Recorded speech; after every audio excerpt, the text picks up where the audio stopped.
Glória a Deus. Então vamos mergulhar aqui sobre o tema de hoje. Eu queria que você primeiro declarasse comigo João capítulo 14, versículo 12. Está aí no multimídia já, bem bonito para você. Eu quero te ouvir, vamos lá. Eu lhes digo a verdade, quem crê em mim fará as mesmas obras que tenho realizado e até assinado Jesus de Nazaré. Meu irmão, fala a verdade. Jesus chega para você e ele declara dizendo: vocês realizarão as mesmas obras. Espera aí, Jesus, meu irmão, ei, eu estou falando de Jesus. Jesus fez cada coisa extraordinária. E de repente ele olha para mim, um camarada mal acabado igual eu, feito a machadada, e ele fala: você vai fazer as mesmas obras, e vai fazer obras maiores. E isso também é para você. Porque de repente você vai lá que você é o pastor. Não, é para todos aqueles que creem, para todos os discípulos dele. É para a igreja de Jesus. Quem é a igreja de Jesus? E Jesus está declarando sobre a tua vida: nós realizaremos obras maiores. Queridos, em algum momento, no tempo, não sei porquê, a igreja se perdeu. A igreja deixou de acreditar. A igreja deixou de fato. Eu não estou falando que a igreja se tornou apóstata, que abandonou Jesus. Não, eu estou dizendo que a igreja deixou de crer, de fato e de verdade, em tudo aquilo que Jesus nos ensinou. Não é à toa que ele fala: a melhor coisa que você pode fazer é ser como uma criança. Meu irmão, quando um pai fala para o menino assim, chegando em casa: papai vai dar sorvete, pode ter certeza, ele chega lá, ele já pega o potinho e fica esperando, porque ele acredita. Quando Jesus, meu irmão, fala que o teu coração tem que ser como o coração singelo de uma criança que tem fé, que acredita, que não duvida, então em nome de Jesus, quando ele fala que você é resposta, que você é um agente de transformação, tome posse disso em nome de Jesus. Essa mensagem Deus deu a mim quando eu estava lá em Israel. Esse livro nasceu no meu coração, fruto de um apontamento do Espírito Santo, de uma experiência muito gostosa que eu tive com ele lá em Israel. Eu estava no Monte Carmelo, eu já falei com alguns de vocês aqui. E o que ele trouxe ao meu coração, eu vou explanando no livro, e durante estas 6 mensagens, vocês vão acompanhando. Hoje, nós vamos ficar com o primeiro tema, e o tema é uma provocação. Onde estão os Elias desse tempo? Onde estão os Elias dessa geração? Que é o nome, o título do livro. E você vai entender o porquê dessa pergunta tão provocativa. Eu queria que você lesse comigo o versículo 16 e 17 de 1 Reis, capítulo 18. Foi exatamente esse versículo que me saltou aos olhos quando eu estava ali naquele lugar. Diz assim, leia comigo: então Obadias foi dizer a Acabe que Elias tinha vindo, e Acabe saiu para encontrar-se com Elias. Quando Acabe o viu, disse: é você mesmo, perturbador de Israel? Perturbador de Israel. Isso aqui mexeu comigo. Meu irmão, eu já tinha lido a Bíblia tantas vezes, já tinha lido essa passagem quantas vezes, mas de repente esse perturbador fez uau, diante dos meus olhos. Falou: peraí, que lance, que negócio é esse? Que negócio é esse de perturbador? Olha para mim. No último censo aqui no Brasil, em 2010, o censo no Brasil, o IBGE, disse que nós éramos na época mais de 20% de evangélicos no Brasil. 22 e tal. Isso se refere a mais ou menos 42 milhões de pessoas e tantas outras centenas de milhares. Meu irmão, é crente para dar com pau. É ou não é? É crente para dar com pau. É muita gente. E já dizem as pesquisas que o próximo censo é agora, 2020. Dizem as pesquisas que nós já somos a maioria no Brasil. Aí, meu irmão, eu até celebraria. Eu iria aplaudir com você também. Mas eu confesso para você que um vulco-vulco fica aqui dentro de mim se retorcendo. Como é que pode a igreja, que se diz discípulos de Jesus, ser a maioria em uma nação? Essa estatística, poxa vida, que bacana, mas os demais números não são transformados. O número de divórcio, porque se os discípulos de Jesus aumentaram, os divórcios precisariam diminuir. Se os discípulos de Jesus aumentaram, a violência precisaria diminuir, a corrupção precisaria diminuir. Meu irmão, tem alguma coisa que não está certo. Tem alguma coisa fora do eixo. Ou tem gente falando que é e não é. Tinha uma propaganda antigamente que era o tal do Denorex, parece, mas não é. Não é isso aí? Não era assim, Reinaldo? Você também é das antigas, é Denorex, parece, mas não é. Eu acho que é mais ou menos por aí, irmão. Parece discípulo de Jesus. Eu até na pesquisa do IBGE coloquei discípulo de Jesus, mas peraí, será que é de verdade? Porque a Bíblia diz, presta atenção, a Bíblia diz que os discípulos não são aqueles que dizem que são. Verdadeiramente serão meus discípulos se fizerem o que eu vos mando.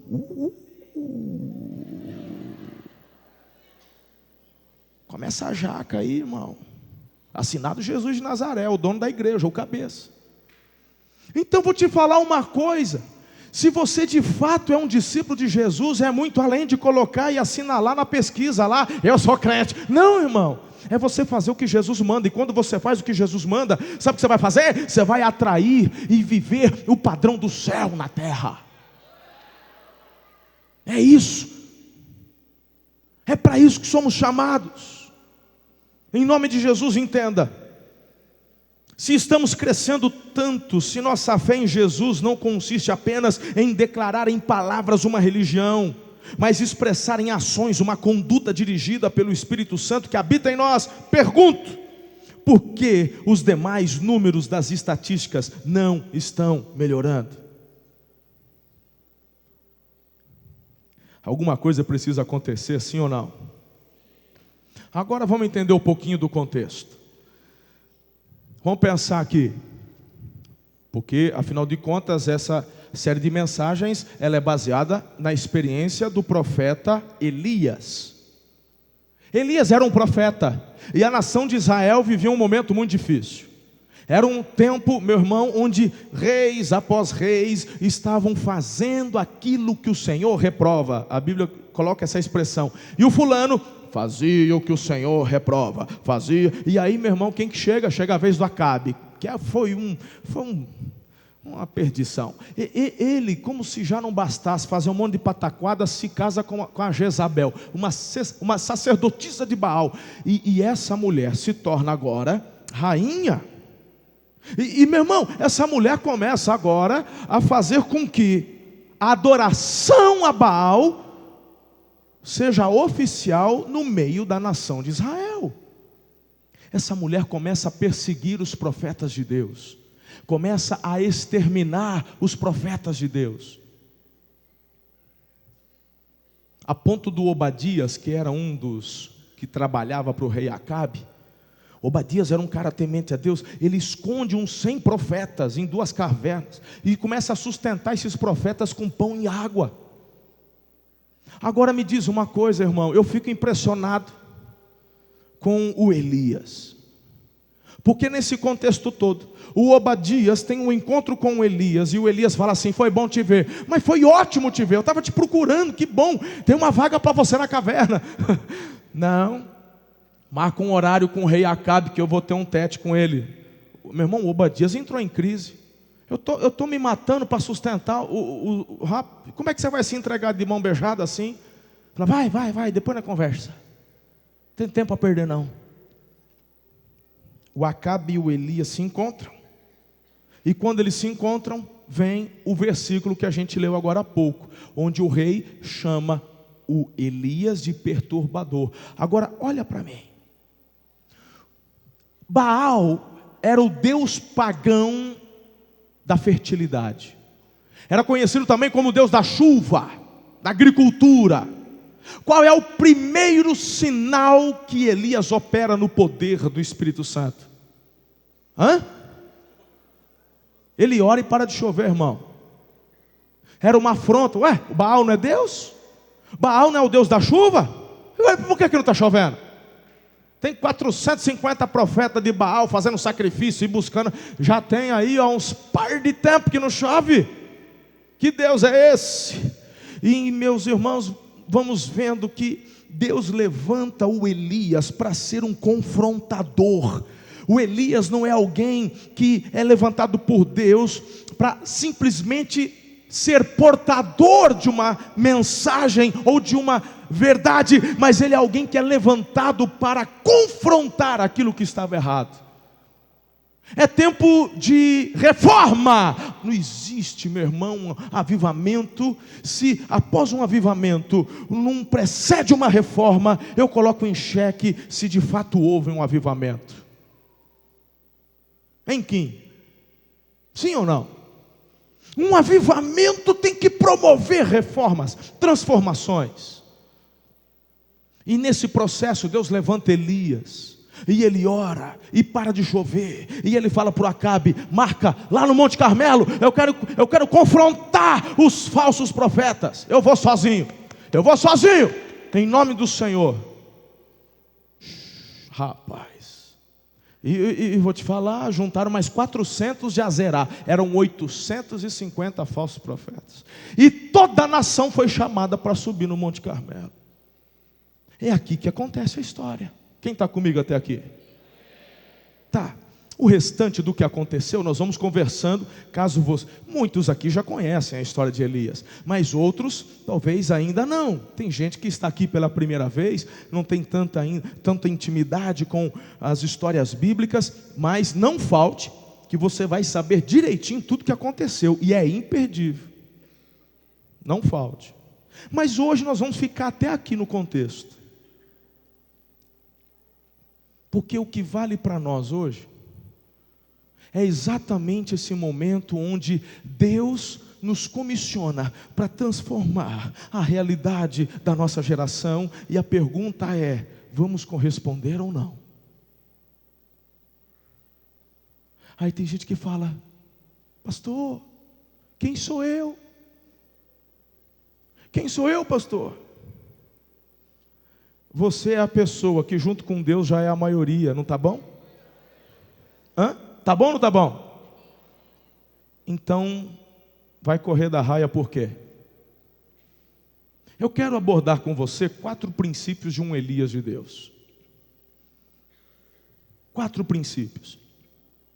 E estes princípios não são princípios que nascemos com eles, mas são princípios que você vai abraçando, e dessa forma você se torna para a tua geração, para a nossa geração, uma resposta, um Elias.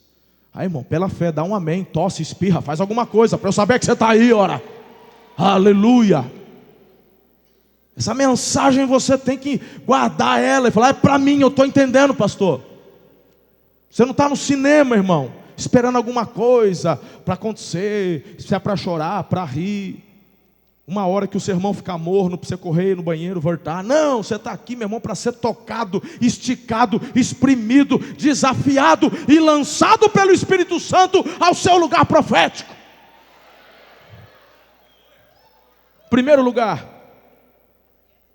entenda, querido, em nome de Jesus, que para ser um Elias de Deus, você precisa viver a sua identidade de filho. Diga: eu sou filho. Eu sou filho. No livro mesmo eu escrevi uma frase muito interessante. Nem sempre somos chamados por Deus para um desafio quando as circunstâncias à nossa volta são ótimas. Na verdade, muitas vezes somos chamados como resposta para situações difíceis. Existe uma mentira que muitas vezes o diabo joga, que crente, que discípulos de Jesus não passam por dificuldade, e que Deus não vai deixar você passar por aperto. Que conversa fiada é essa? O Elias então era filho de quem? Pensa no aperto que esse homem está passando. Está achando que é fácil confrontar? Ele estava sozinho, irmão. Tem 850 falsos profetas, tem toda uma nação que está adorando a Baal. Você tem um rei que tem poder para matar e para deixar viver, e o rei está pagando para ver. Vai que Deus está nesse negócio mesmo. E o rei está lá esperando. Vai falar para mim que essa situação é fácil? Faça-me o favor. Deus nos permite vivenciarmos situações que aos nossos olhos são difíceis, mas para Ele que nos acompanha, lá do trono dEle. Meu irmão, Deus não está assim, e agora? O que vai acontecer? Meu Deus, o Marcelo, meu Deus falando meu Deus. Meu Deus, meu Deus. Deus não leva susto não, irmão. Ele é onisciente. De repente pode um anjo falar, rapaz, e agora, hein? Eita, e ali? Aí eles olham para o Senhor tá tudo bem, tá na pegada, tá certo. Eu quero que você entenda isso, em nome de Jesus. Tem uma outra frase que eu quero que você guarde. Precisamos mais do que nunca de homens e mulheres de Deus, cheios do Espírito Santo, assim como Elias, para produzir frutos de arrependimento e transformação nos ambientes onde estamos inseridos. Pastor, o que isso tem a ver com a nossa identidade de filho? Eu quero que você leia comigo agora o texto de Romanos, capítulo 8, de 15 a 17, e você vai entender muito bem. Vamos juntos? Vamos lá, bonito, igreja. Pois vocês não receberam um espírito que os torne de novo escravos medrosos, mas sim o Espírito de Deus que os adotou como seus próprios filhos. Agora nós o chamamos Abba Pai, pois o seu Espírito confirma nosso Espírito que somos filhos de Deus. Se somos seus filhos, então somos seus herdeiros e portanto co-herdeiros com Cristo. Se de fato participamos de seu sofrimento, participaremos também de sua glória. Glória a Deus. O nome Elias já nos diz muita coisa. O nome Elias significa só o Senhor é Deus. E o nome dele diz mais a respeito dos pais de Elias do que do próprio Elias. E é sobre isso que eu quero conversar um pouquinho com cada um de vocês. Presta muita atenção. Assim como o povo de Israel naquela época, hoje também vivemos tempos difíceis. Tempos de confrontação com relação à verdade, onde a verdade é colocada em xeque. E há uma estratégia maligna, onde a mentira contada muitas vezes começa a ganhar tons de verdade, mas continua sendo mentira, mas as pessoas abraçam. Um dos maiores problemas que nós enfrentamos em nossa nação, e eu quero dizer que não apenas em nossa nação, mas no mundo, é a questão da paternidade. Estamos vivendo a geração de filhos órfãos de pais vivos. Filhos órfãos de pais vivos. Tem pai, mas não tem relacionamento. Isso tem afetado diretamente o seu relacionamento com Deus, onde muitas pessoas estão tendo um relacionamento com Deus apenas como se fosse alguém que é tão distante e que tem um raio na mão e está esperando você dar uma escorregada e bam, para te jogar um raio na cabeça. Não, meu irmão, isso é mitologia grega, isso não tem nada a ver com o Deus da Bíblia. O Deus da Bíblia é Pai, é Abba. Abba! Quantas vezes o diabo vem com suas falácias, vem com suas mentiras e começa a declarar no seu ouvido de que você está sozinho. É impossível você estar sozinho. Você pode estar no seu quarto chorando, trancado no escuro, mas Deus onipresente está lá. Mas o diabo tenta levar você a acreditar que está sozinho. É impossível ficarmos sozinhos. Quem está comigo até aqui? Mas se prepare que eu vou aprofundar um pouco mais.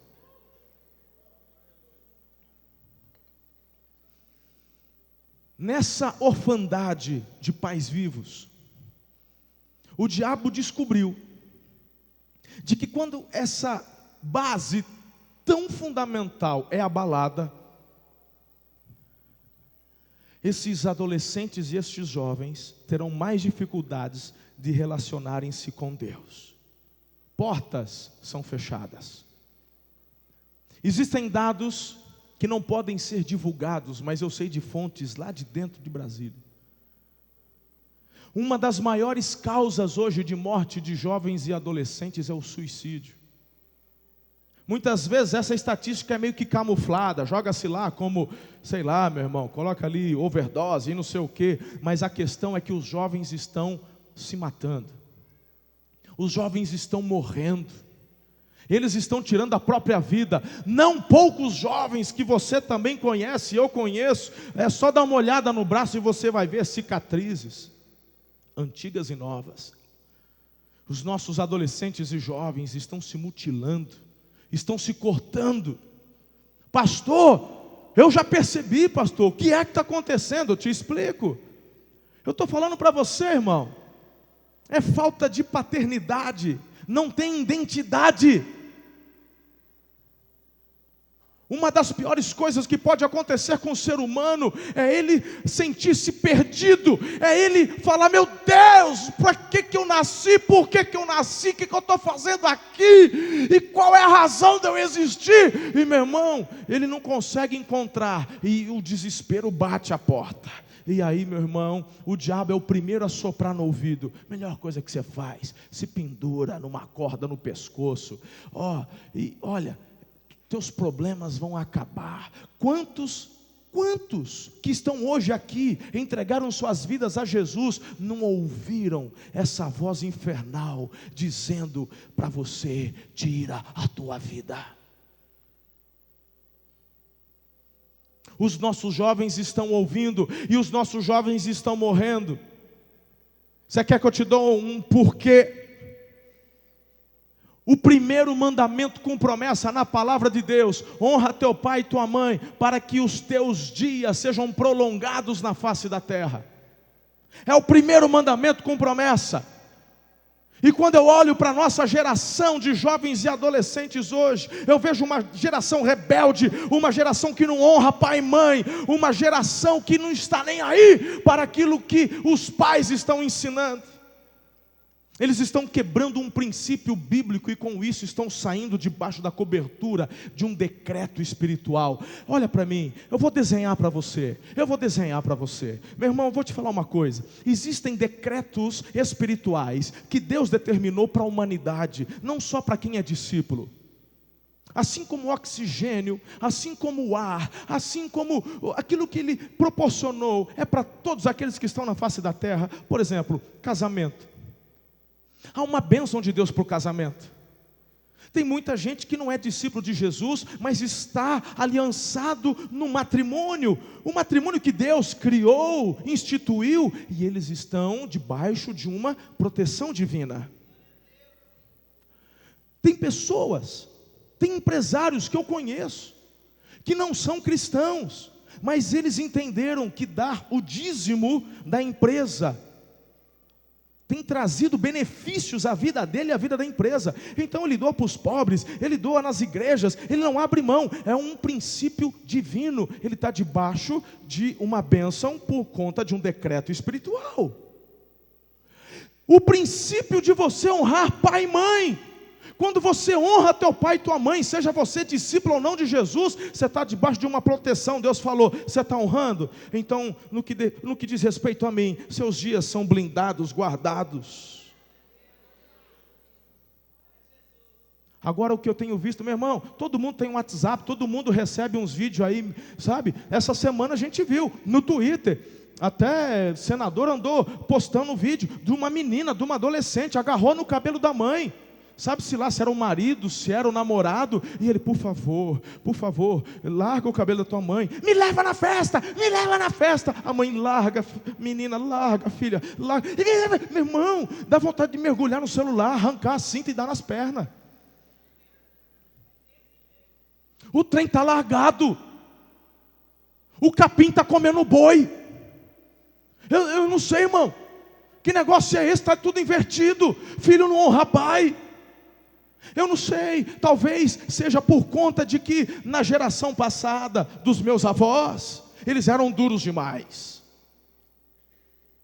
Aí tem gente que ficou traumatizadinho, porque apanhou, Porque apanhou, porque tomou cintada, tomou varada. Ah, vê se cresce, eu também tomei, foi de bastante. Na minha casa tinha uma cinta que ficava pendurada no meio da casa, no chaveiro. Aquela cinta só saía de lá, irmão. Ou era para vir nas pernas da gente, ou quando chegava a visita que meu pai escondia.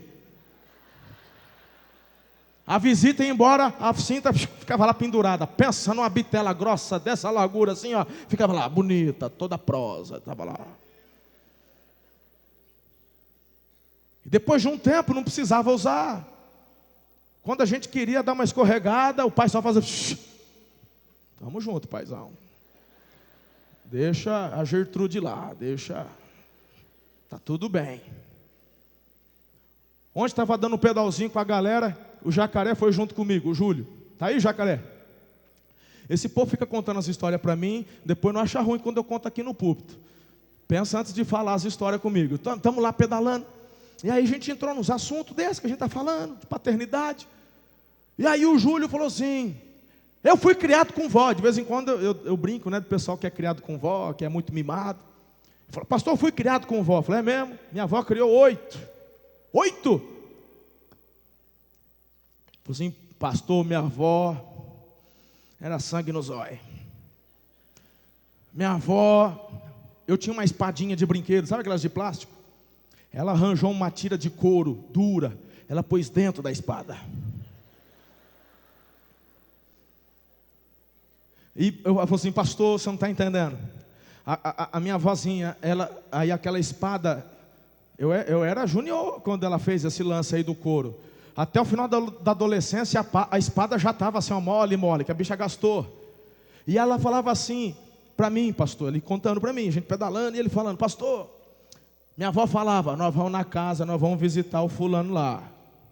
Você não, se ele te oferecer água, você não bebe. Se ele te oferecer comida, você não come. Tá bom, vó? Sim, senhora. Chegava lá, moleque. Pastor, o homem falava: quer almoçar? Eu quero. E flap.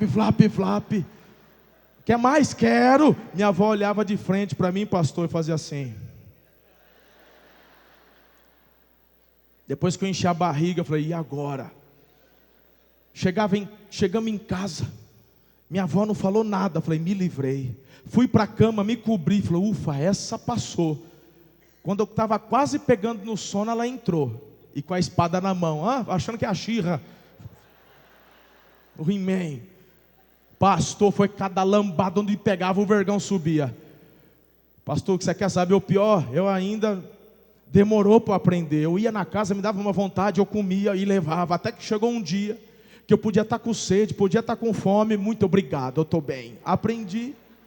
Aí você fala assim: que exagero, é um absurdo, tem que prender uma mulher dessa. Só que essa vó que criou 8 filhos, 8 netos. Eu falei para o Júlio, para o Jacaré, falei: filho, é claro que ela fez dentro daquilo que ela conhecia, da forma que ela sabia. Mas foi este ensinamento, filho, que te blindou de um traficante chegar e te oferecer, e com certeza te ofereceram muita coisa, e você falou: não. E vou te falar mais: se você é todo traumatizadinho porque apanhou, o Júlio tem a nenezinha de 4 anos, e ele fala que ele senta, ele conversa, ele ensina e fala. E quando às vezes ele fala chega em casa e a neném aprontou alguma coisa, antes de fazer senta na cama, conversa, exorta, disciplina, fala. E a nenezinha, 4 anos, meu Deus, está rompendo uma educação. Eu vou te falar: vale ou não vale a pena? Tem identidade, eu tenho um pai que se preocupa, um pai que me ama, um pai que está atento a cada detalhe. Agora, meus irmãos, por conta desse trauma, e a gente fala: meu filho vai fazer o que quer. Ele vai fazer o que quer? Faz o que quer. Então tá bom, meu irmão. A gente cria filho aqui na igreja. Muitas vezes eu estou vendo, porque o trem tá largado. A gente vê, a gente cresceu, aprendeu a decorar João 3,16, fez classinha lá, adolescente, foi líder de célula, saiu daqui supervisor, orando, jejuando e falando em língua estranha. Foi para a Universidade Federal, voltou cabeludo falando Lula livre. Pelo amor de Deus, está de brincadeira? Porque, meu irmão, hoje o trabalho com os jovens já é um trabalho de resgate. O trem está largado, é resgate. Agora, nós temos a oportunidade de trabalharmos a nova geração, que são as crianças, darmos para ela paternidade, para elas entenderem o que é pai e o que é a mãe, e elas vão crescer, e quando chegar na idade, elas vão olhar para o Deus Pai, e ter a convicção de quem elas são em Deus. Eu sou filha, eu sou filho de Deus.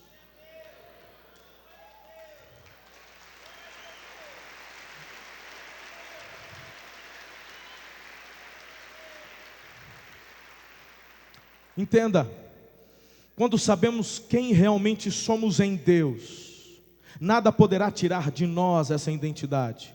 O resultado disso será uma vida que expressará a verdade. Isso poderá incomodar algumas pessoas ao ponto de sermos chamados de perturbadores. Um Elias de Deus, em segundo lugar, ele reconhece o seu chamado. Primeiro, ele conhece sua identidade, a identidade de filho.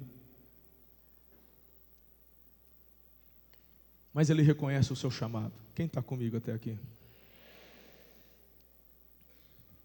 Meu irmão, você é discípulo de Jesus. Lá em Romanos 8:19, leia comigo esse texto. Pois toda a... Vamos lá, gente, bonito. Olha lá, está no multimídia, bora. Pois toda a criação aguarda com grande expectativa o dia em que os filhos de Deus serão revelados. Essa foi uma pergunta que eu fiz para mim mesmo, lá no Monte Carmelo. Nunca ter sido chamado de perturbador é um mérito? Ou está faltando algo em mim? Aí tem gente que fala, larga a mão de ser ignorante, pastor, onde já se viu? Que negócio é isso? Isso aqui é a experiência de Elias. Está lá, a igreja é outro assunto, é outra conversa, de outro jeito. Então tá, antes de você ficar me criticando aí, vamos para Atos capítulo 17, versículo 6 a 7, e olha só o que está escrito aqui. Aqueles que têm causado transtornos no mundo todo, agora estão aqui, perturbando nossa cidade. E Jasão os recebeu em sua casa. São todos culpados de traição contra César, pois afirmam que existe um outro rei, um tal de Jesus. Vai, nego, e agora? O que você vai fazer com isso aqui? É a igreja.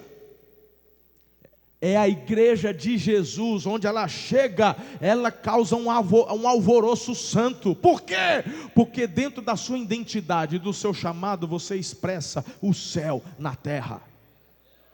Você para de tratar o errado como certo e dá nome para aquilo que está certo. Certo é certo, errado é errado. Tem meio termo não. Está na hora de nos posicionarmos.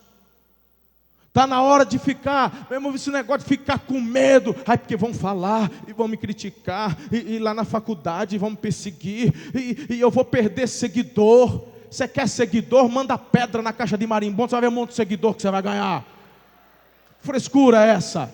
Fale a verdade. Você tem um chamado, e o chamado é para você falar a verdade. Leia a tua Bíblia, veja como eram os atos dos apóstolos. Vejam como eram os atos dos discípulos de Jesus. Eu olho para Estevão, homem cheio do Espírito Santo.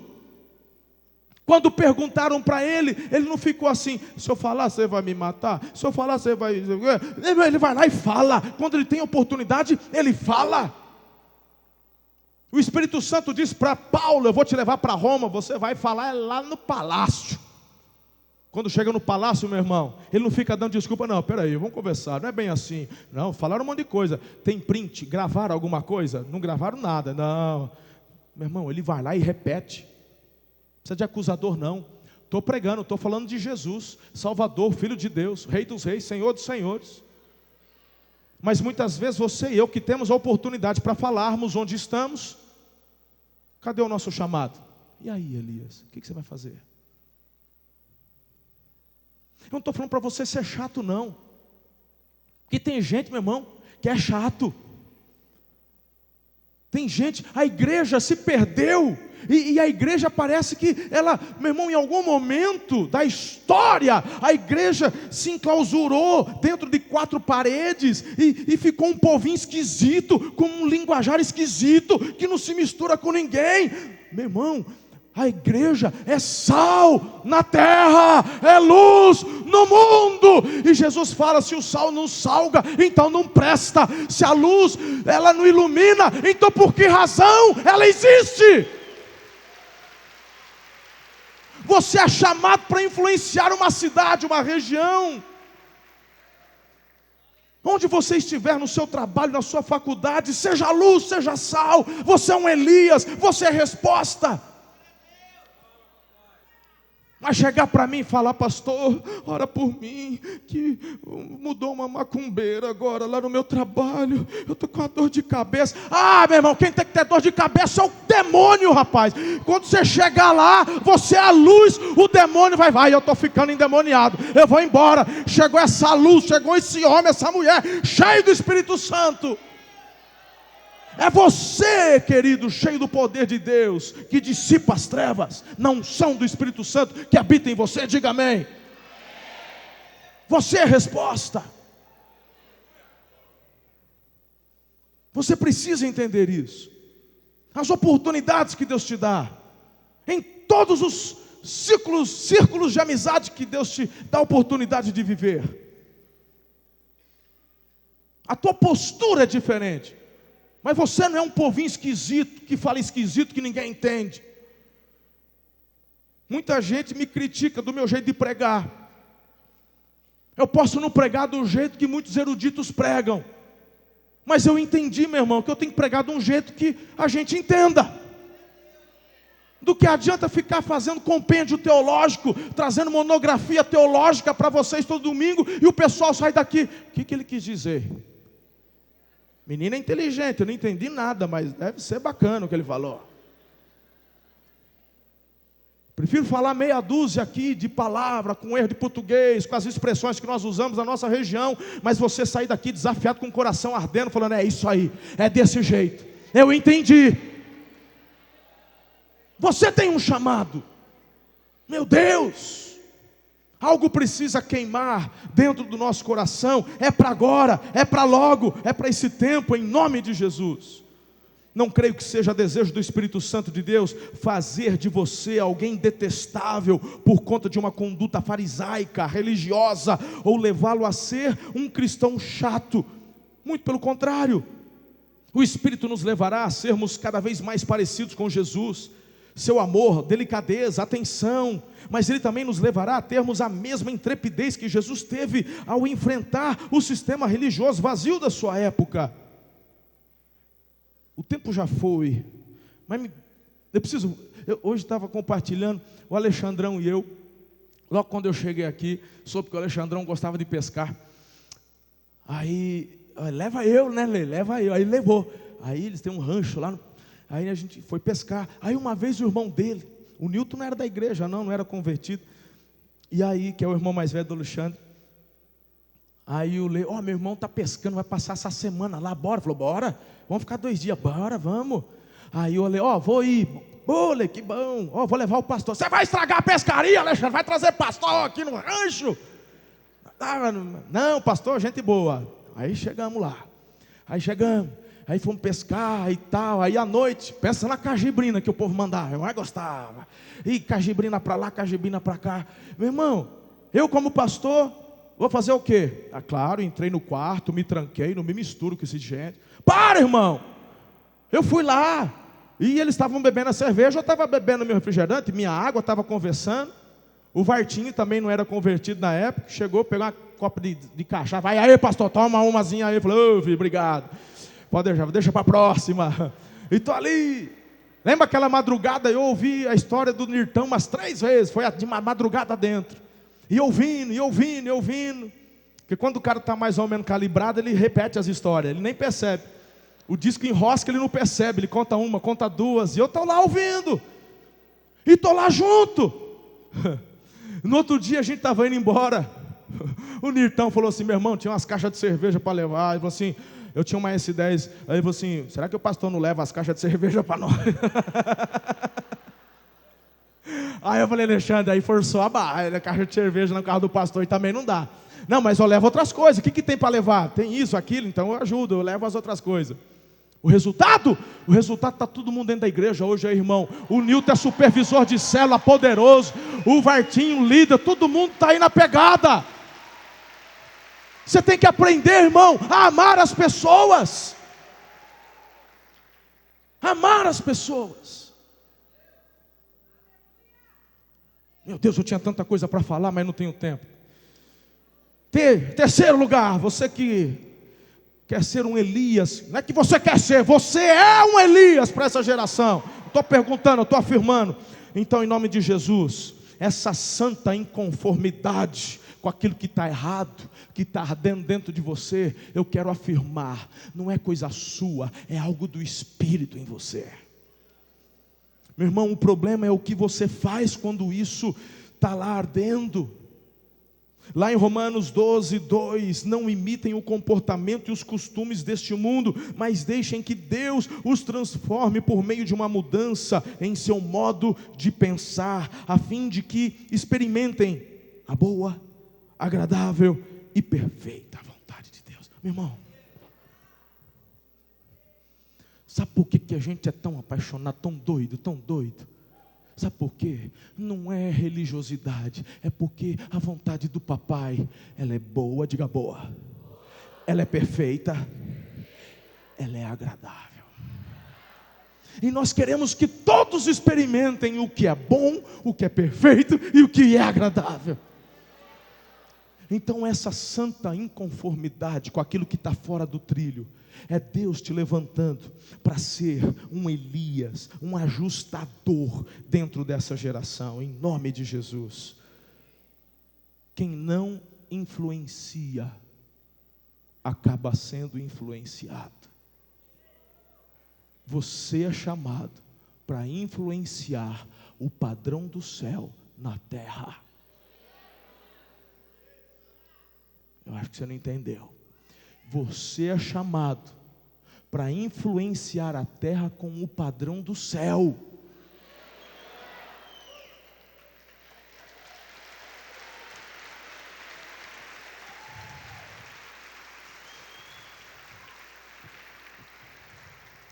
Em último lugar, para a gente terminar, um Elias desta geração é um agente ativo na transformação do mundo. Olha que lindo, 1 Tessalonicenses 1:8, estou terminando. Está na cara, né? Quando eles chegam assim é porque tipo, pastor, vaza. Lá.